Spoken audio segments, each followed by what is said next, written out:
Hi everyone, the channel is Mind Maps Education. Welcome to the channel. Today's chapter is going to be about water, chapter 14 from class 6th science. Let us begin the chapter. In this chapter, we are particularly going to study about water. Where does the water comes from that we actually use in our daily basis or that is required for our daily activities.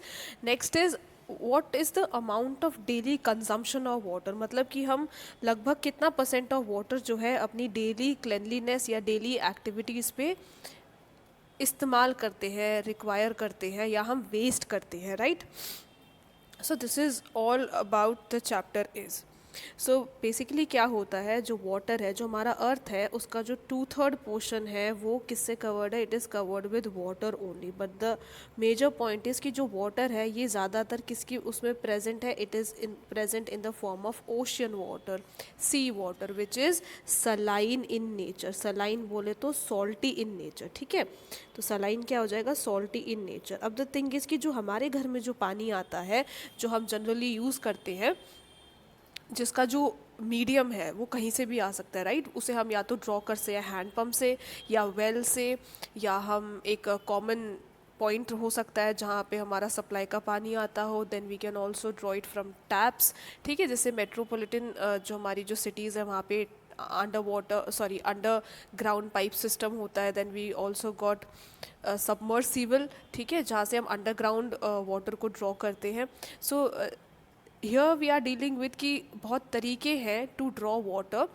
पर the thing is कि ये जो water हम जो अपनी daily activities में use कर रहे हैं ये कहाँ से आता है मेजरली? सो ये जो मेजरली है, no matter what we are drawing water from, either from taps or from hand pumps or whatsoever, but the major source जहाँ से ये connected है वो generally connected है हमारे ponds, rivers, ठीक है? इन रिवर्स पॉन्ड्स इनसे हमारा कनेक्टेड है. सो द थिंग इज़ कि अगर वो टैप से भी पानी आ रहा है तो भी उसका जो मेजर सोर्स होगा वो पॉन्ड रिवर हो सकता है. और अगर हम हैंड पंप से भी ले रहे हैं तो वो अंडरग्राउंड वाटर हो सकता है, या फिर किससे जाकर जुड़ा हुआ होगा? पॉन्ड या रिवर से जुड़ा होगा. Why not ocean and seas? Because जो ओशन और सी का जो पानी है बेशक बहुत ज़्यादा अमाउंट या क्वांटिटी में प्रेजेंट है, पर वो इस लायक नहीं है कि हम उसको डेली एक्टिविटी में यूज़ कर सके. Why? Because it is saline in nature और salty in nature. So apart from daily cleanliness या हमारे यूटेंसिल साफ़ करना या कपड़े धोना, ठीक है, या ब्रश करना, इसके अलावा जो पानी यूज़ होता है वो हमारा वाइल मेकिंग फूड होता है, ठीक है? वाइल प्रिपेयरिंग फूड, जब हमें लीफी वेजिटेबल्स धोने हैं, हमें दाल प्रिपेयर करनी है, तो यहाँ भी पानी यूज़ होगा. इसके अलावा वी ऑल्सो यूज़ और we also require water in our factories, in the industries, in the formation of certain stuff.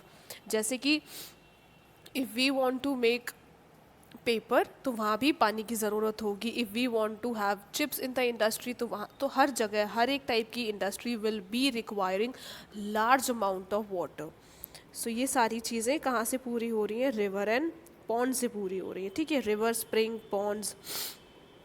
सो जो घर में पानी आता है वो फिटेड पाइपलाइन से आता है. उसके अलावा we can have ponds, we can have wells, we can have underground water access and all these things.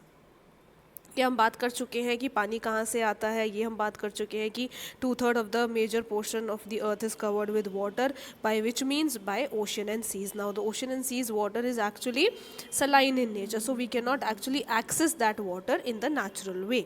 It has to be processed if we are using it. Now the next topic is water cycle.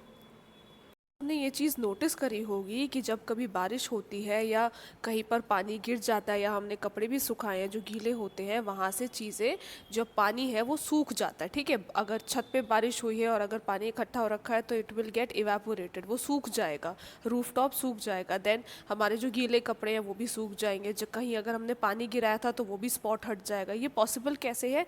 ये possible इसलिए है क्योंकि जहाँ भी पानी गिरता है, अगर वहाँ पे लाइट का सोर्स है, अगर वहाँ पे सनलाइट का सोर्स है, तो वहाँ से क्या आएगी? वहाँ से आएगी हीट. और जो वाटर है, in the presence of heat water vapour में बदल जाता है. जो वेपर है हमें नॉर्मली अपनी आंखों से नहीं दिखते हैं, पर जो वाटर है वो वेपर में चेंज हो जाएगा और कहाँ पहुँचेगा? एटमॉस्फेयर में वेपर के फॉर्म में लॉक हो जाएगा, ठीक है?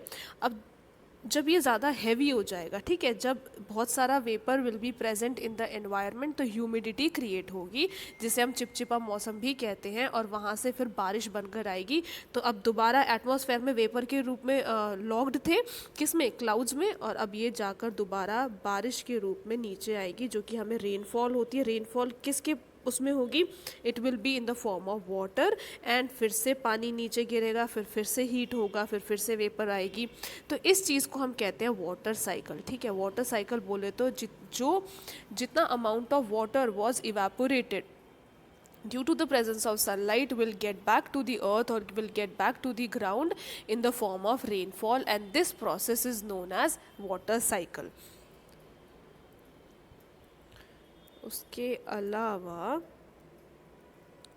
ठीक है, एक इसी चीज़ को प्रूव करने के लिए हम एक एक्टिविटी कर सकते हैं। हम एक ग्लास या कंटेनर या कुछ भी ले सकते हैं, इक्वल अमाउंट ऑफ वाटर रखेंगे, एक को हम सनशाइन में रख देंगे और एक को हम शेडी प्लेस में रख देंगे। तो हमें ये महसूस होगा कि जो वाटर सनशाइन की प्रेजेंस में रखा था वो जल्दी इवेपोरेट होगा, coming to the comparison shady place के में। द थिंग इज़ कि यहाँ पर भी इवेपोरेशन होगा, पर बहुत स्लो रेट पर होगा। स्लो रेट पे इसलिए होगा क्योंकि डायरेक्ट कांटेक्ट या डायरेक्ट सनलाइट नहीं पड़ रही है शेडी प्लेस पे। बट यहाँ होगा क्यों, क्योंकि जहाँ पर सनलाइट है वहाँ की एयर जो है वो वार्म होकर दूसरी जगह पहुँचेगी और वहाँ की एयर को वार्म कर देगी, जिसकी वजह से evaporation will take place, and therefore the water present on the ground will get converted to vapours. ठीक है, ये तो हो गई बात किसकी, जो वाटर प्रेजेंट है। अब हमें पता है कि जो प्लांट हैं वो क्या करते हैं, वो via the roots will take up the water and mineral present in the soil. ठीक है, और इस वाटर किस चीज़ में यूज़ होता है, वाटर यूज़ होता है इन द फॉर्मेशन ऑफ या in the preparation of the food, और इस प्रोसेस को हम क्या कहते हैं, फोटोसिंथेसिस कहते हैं। इसमें कौन सा पिगमेंट यूज़ हो रहा था, इसमें हमारा क्लोरोफिल पिगमेंट यूज़ हो रहा था। ठीक है, तो यहाँ से जो पानी जो हमने लिया, किसने, प्लांट्स ने लिया, via the roots from the soil will be used in preparing the food. अब कुछ पानी जो होता है वो एक्सेस अमाउंट में होता है which is left behind and is not used in the process of photosynthesis which is preparation of food by using the pigment known as chlorophyll. वो पानी जो है, जो प्लांट्स हैं, बाय लीव्स के through in the form of vapour atmosphere में again lock कर देंगे। ठीक है, अब जब एटमॉस्फेयर में वेपर के फॉर्म में लॉक कर देंगे, इस प्रोसेस को हम कहते हैं ट्रांसपीरेशन। ठीक है, ट्रांसपीरेशन वो प्रोसेस है जहाँ पे प्लांट लूज़ करते हैं water vapour by the leaves. So this is how water vapour gets locked into the atmosphere by two processes. One is evaporation and second is transpiration. So the next topic is how are clouds formed.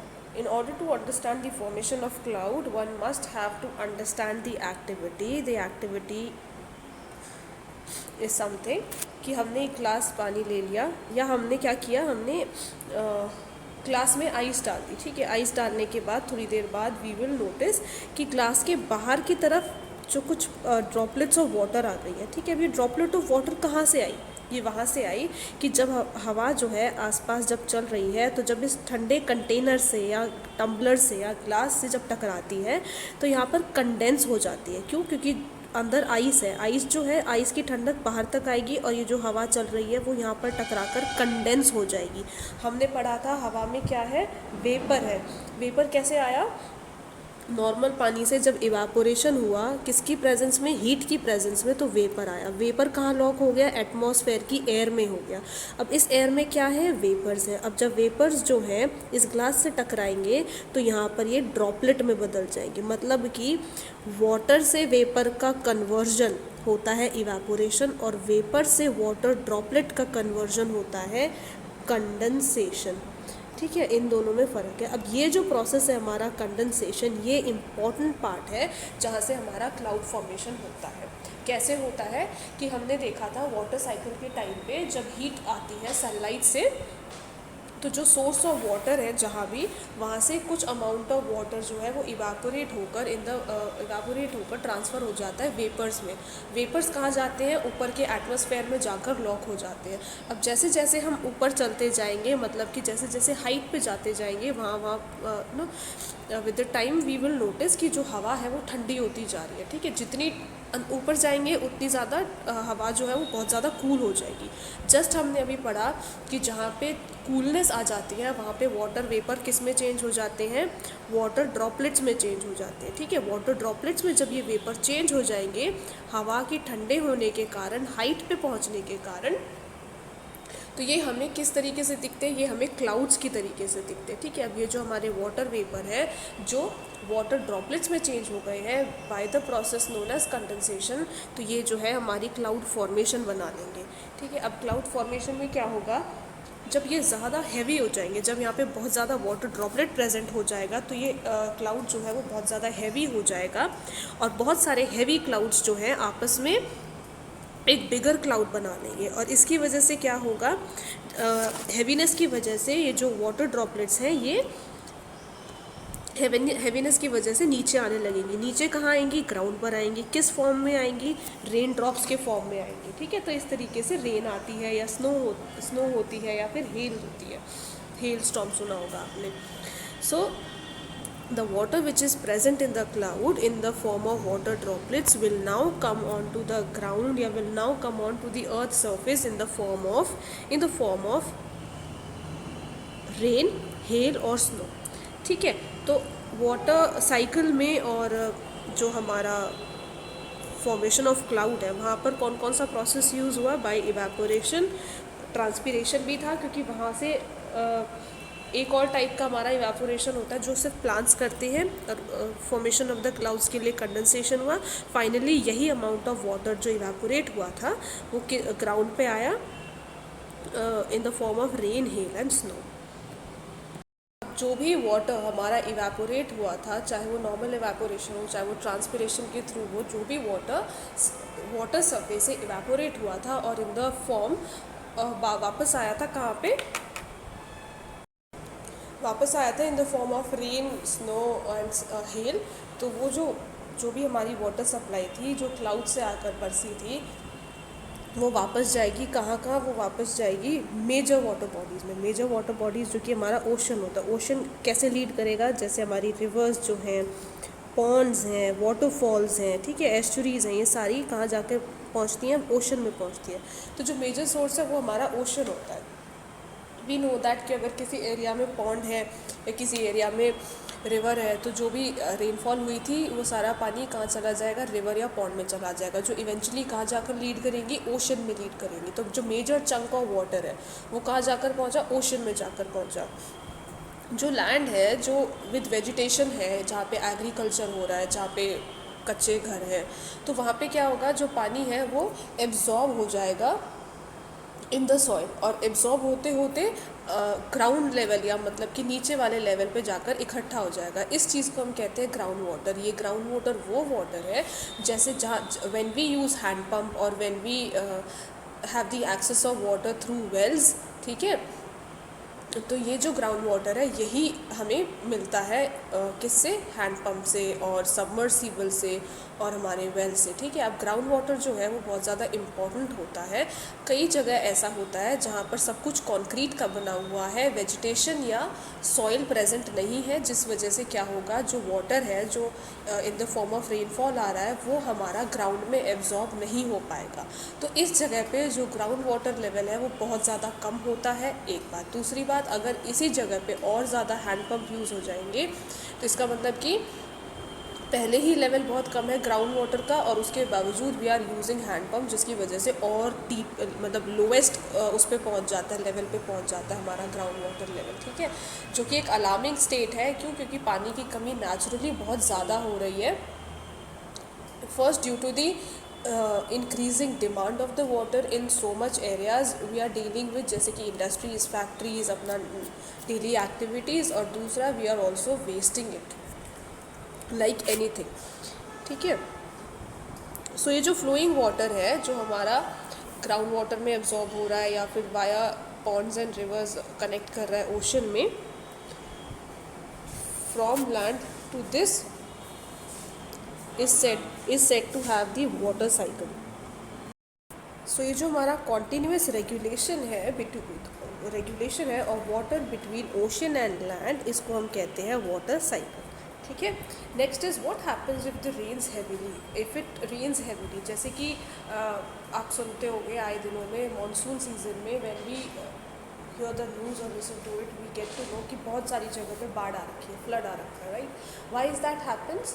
Because एक तो ये होता है कि proper pipeline नहीं है, sewage system नहीं है जहाँ से जो वाटर है हमारा रेन वाटर जो है वो कहीं जाकर लीड कर सके। ठीक है, दूसरा इज़ जहाँ पे कॉन्क्रीट एरिया ज़्यादा है, मतलब कि सीपेज के लिए जगह नहीं है, एब्जॉर्प्शन के लिए जगह नहीं है, तो पानी क्या है इकट्ठा होता रहेगा, जिसकी वजह से उसको कहीं आउटलेट नहीं मिल रहा है, तो एक ही जगह इकट्ठा हो के it will now lead to the flood. Also कभी कभार क्या होता है, when there is a heavy flow of water in a river और in a small stream as well, तो वहाँ पे क्या होता है, बहाव ज़्यादा हो जाता है। ठीक है, बारिश की वजह से तो प्रेजेंट वाटर से ज़्यादा क्वांटिटी हो जाती है वाटर की, जिसकी वजह से भी फ्लड आ जाता है। ठीक है, तो ऐसे टाइम पे क्या होता है, चीज़ें जो हैं वो फंस जाती हैं। ठीक है, और हमारे जो वेजिटेशन है, क्रॉप्स हैं, वो ख़राब हो जाते हैं due to the excessive logging of water. ठीक है, क्योंकि एक अगर आपको पता है कि कोई भी प्लांट अगर एक्स्ट्रा वाटर में रहता है तो वो सड़ने और गलने लगता है, तो इस तरीके से हमारा जो क्रॉप फील्ड है, फॉरेस्ट है, विलेजेस हैं, सिटीज़ हैं, ये सब सबमर्ज्ड कर जाती हैं वाटर में, और इस वजह से एक्सटेंसिव डैमेज होता है हमारे क्रॉप्स का, हमारे डोमेस्टिक एनिमल्स का, प्रॉपर्टीज़ का एंड इवन ह्यूमन लाइफ्स का। ठीक है, नेक्स्ट इज़ व्हाट हैपन्स अगर बहुत टाइम तक किसी जगह पे रेनफॉल ही नहीं हो रही है। सी, हमने बोला कि जो वाटर है जो प्रेजेंट है ग्राउंड्स में, और क्योंकि लीव्स जो है वो भी वाटर वेपर के उसमें रिलीज़ करती हैं वाटर को by the process known as transpiration. So ये जो इवेपोरेशन और जो ट्रांसपीरेशन है ये रेगुलर मोड पे होता ही जा रहा है, राइट, पर रेनफॉल नहीं आ रही है, तो ये जो इनपुट और आउटपुट है ये इक्वल नहीं हो पा रहा है, ये बैलेंस नहीं हो पा रहा, जिसकी वजह से क्या होगा, एरिड पैचेस आने लगेंगे। एरिड पैचेस बोले तो वो पैचेस लैंड में जहाँ पर पानी की कमी से हुआ है, तो ऐसे करके पैचेस आने लगेंगे, और जब ये एरिड पैचेस कई जगह के आपस में मिल जाएंगे तो ये डेजर्ट फॉर्म कर देंगे। ठीक है, डेजर्ट बोले तो वो वाला एरिया ऑफ लैंड जहाँ पे पानी की कमी है। ठीक है, और अंडरग्राउंड लेवल जो है हमारा वाटर का, ग्राउंड वाटर का जो लेवल है वो तो बहुत ही ज़्यादा लो होता है। इसी वजह से अडेप्टेशन होती है हमारी कुछ प्लांट्स की, जैसे कैक्टस है जिनकी जो रूट्स हैं वो डीप इनटू द सॉइल होती है in order to absorb water and mineral. क्यों? क्योंकि उनका जो ग्राउंड वाटर लेवल है वो ही एग्जैक्टली बहुत ज़्यादा लो है। ठीक है, अब यहाँ पर भी प्रॉब्लम है, अगर रेनफॉल नहीं हो रही और ड्राउट जैसी कंडीशन आ गई है जिसकी वजह से डेजर्ट फॉर्म हो गया है, वहाँ क्या होगा, the condition will lead to the difficulty to get food and fodder. Of course crops के लिए वाटर ज़रूरी है, and specially it is a boon to have rainfall. ठीक है, वेजिटेशन के लिए, तो जहाँ पे रेनफॉल ही नहीं हो रही है तो वहाँ पे क्रॉप प्रोडक्शन कैसे होगा, ठीक है, फॉडर कैसे दिया जाएगा, और नॉर्मल ह्यूमन एक्टिविटीज़ कैसी करी जाएंगी। ठीक है, और जो हमारा मैनेजमेंट है एनिमल्स का in the form of dairy management और फिशरीज, ये भी पॉसिबल नहीं होगा। तो what can we do to conserve water? See, there are number of ways how we consume water. ठीक है, अब जो कंजम्पशन है, अगर हम उस पर एक स्ट्रिक्ट चेक रखें, ठीक है, स्ट्रिंजेंट चेक रखें कि इस टाइप से वाटर हमें वेस्ट करना ही नहीं है, इस तरीके से हमें वाटर को बचाना है, तो of course we can, this all can lead to the conservation of water. ठीक, so one of the method is rain water harvesting. Rain water harvesting बोले तो जब बारिश आती है तो जो हमारा घर का जो टेरेस होता है वहाँ पर जनरली पानी जो है इकट्ठा हो जाता है। So what we can do is we can fit such a pipeline कि जो हमारे रूफ टॉप पे जो पानी इकट्ठा हो रहा है due to the rain water या ड्यू टू दी रेनफॉल, तो वो एक पाइपलाइन से कहीं नीचे जाकर स्टोर होता रहे। ठीक है, और वो और ज़्यादा स्टोर होता रहे, तो इस वजह से क्या होगा, जो रेनफॉल से जो पानी आ रहा है वो वेस्ट ना होकर एक तरीके से हमारा कलेक्ट होता रहे। अब जब कलेक्ट होगा तो हम इसको नॉर्मल अपने डेली यूज़ में भी ला सकते हैं, तो ये this will work as a storage tank. ठीक है, अब क्योंकि सॉइल से सीप होकर जा रहा है वो यहाँ से यहाँ तक, तो ये हमारा फिल्टरिंग का भी काम करेगा। ठीक है, तो this can also filter. So collected जो रेन वाटर है वो कहाँ पहुँचेगा, टैंक्स में पहुँचेगा। किसकी वजह से? पाइप्स की वजह से। और इस तरीके से हम यूज़ कर सकते हैं। सो रेन वाटर या roof top rain water harvesting जो है वो बहुत ज़्यादा इम्पॉर्टेंट हो जाती है to collect rain water which is considered to be as one of the major part to conserve water. This is how the chapter ends. I really hope chapter समझ में आया होगा. Thank you so much for watching this video.